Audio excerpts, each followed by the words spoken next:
கல்வி கற்க கசடற கற்பவை கற்றபின் நிற்க அதற்குத் தக.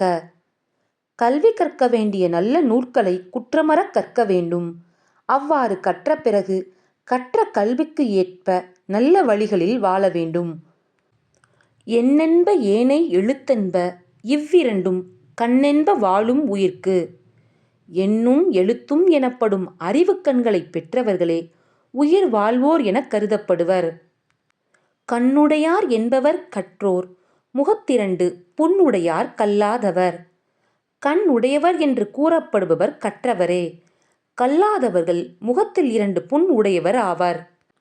உவப்பத் தலைக்கூடி உள்ளப் பிரிதல் அனைத்தே புலவர் தொழில். மகிழும்படியாகக் கூடி பழகி இனி இவரை எப்போது காண்போம் என்று வருந்தி நினைக்கும்படியாக பிரிவதே அறிவிற் சிறந்தோர்களின் செயலாகும். உடையார்முன் இல்லார்போல் ஏக்கற்றுங் கற்றார் கடையரே கல்லாதவர். செல்வர் முன் வறியவர் நிற்பது போல் கற்றவர் முன் ஏங்கித் தாழ்ந்து நின்று கல்வி கற்பவரே உயர்ந்தவர். அவ்வாறு கல்லாதவர் இழிந்தவரே.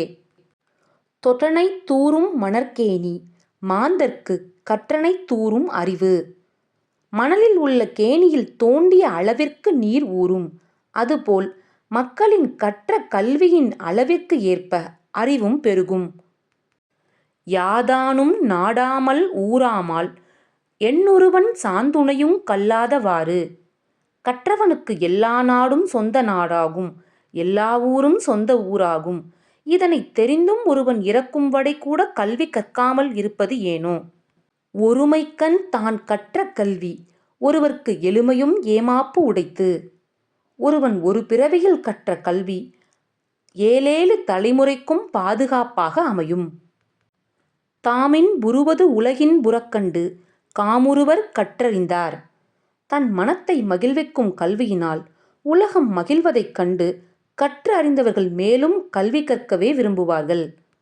கேடில் விழுச்செல்வம் கல்வியொருவர்க்கு மாடல்ல மற்றையவை.